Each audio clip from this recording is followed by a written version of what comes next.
novela que parece não ter fim. A tragédia grega na economia teve novos capítulos em 2015. Em janeiro, o partido de extrema-esquerda Syriza venceu as eleições na Grécia e Alexis Tsipras se tornou primeiro-ministro. O objetivo dele? Negociar o plano em que os credores europeus obrigaram o governo a cortar fortemente os gastos e aumentar a arrecadação. A dívida do país é gigantesca e a taxa de desemprego uma das maiores da Europa. Foram meses de incertezas na eurozona. Em julho, a Grécia entrou em moratória com o Fundo Monetário Internacional depois de não pagar a dívida de 1,5 bilhão de euros. Foi o primeiro país desenvolvido a dar calote no fundo. A tensão aumentou com um polêmico referendo em que a população não concordou com as condições impostas pelos credores para a liberação de ajuda financeira. Dias depois, uma reviravolta. O governo grego aceitou negociar um duro acordo para ter acesso ao terceiro programa de resgate desde 2010. Mas ainda não era o fim da novela. Em agosto, Tsipras anunciou sua renúncia e convocou novas eleições legislativas. O político venceu e voltou ao cargo de premier. Desta vez, menos radical e com o compromisso de formar um governo encarregado de aplicar as reformas econômicas exigidas pelos credores.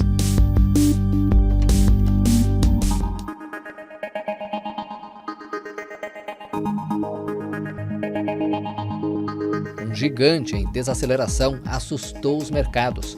A redução no ritmo da economia chinesa afetou o crescimento global e as ações de empresas. Em Xangai, os preços dos papéis derreteram e impactaram outras bolsas de valores no mundo. As autoridades do país comunista tomaram medidas para frear a crise, com cortes das taxas de juros e pedido às empresas que operam na bolsa para acelerar os processos de fusão e de reestruturação. O impacto do desaquecimento da economia chinesa afetou principalmente países que exportam produtos agrícolas e minerais, como os da América Latina.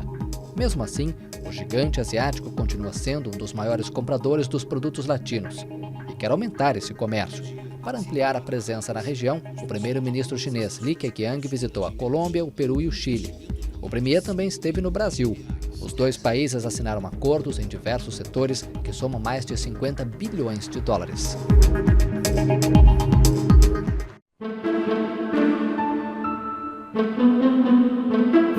Mas a China ficou de fora do Transpacífico e os Estados Unidos se uniram ao Japão para integrar o Acordo Estratégico Transpacífico de Associação Econômica, o chamado TPP.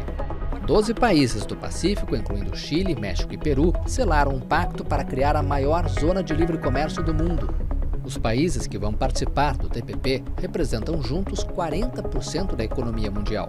Os detalhes do acordo, anunciado em outubro, ainda estão sendo negociados.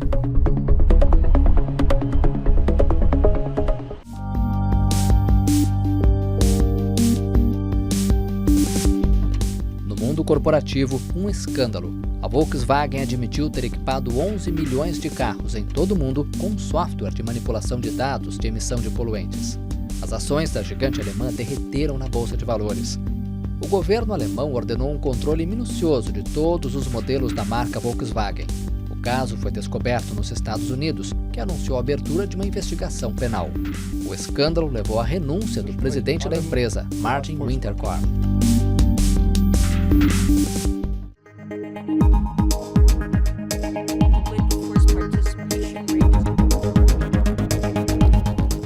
E 2015 chega ao fim com uma pergunta no ar. Quando, afinal, o Banco Central dos Estados Unidos vai aumentar a taxa de juros? No mercado financeiro, muita gente acredita que será em breve. O Federal Reserve tem demonstrado otimismo em relação ao crescimento da economia americana neste ano, mas seu prognóstico foi mais prudente para 2016. As taxas estão próximas de zero desde o fim de 2008, quando o órgão interveio para conter a crise econômica. Juros mais altos nos Estados Unidos tendem a atrair para o país recursos atualmente aplicados em outros mercados, como o Brasil, o que levaria o dólar a novas valorizações e a mais inflação. Por isso, o mundo inteiro está de olho nos pronunciamentos de Janet Yellen, a poderosa presidente do Banco Central dos Estados Unidos.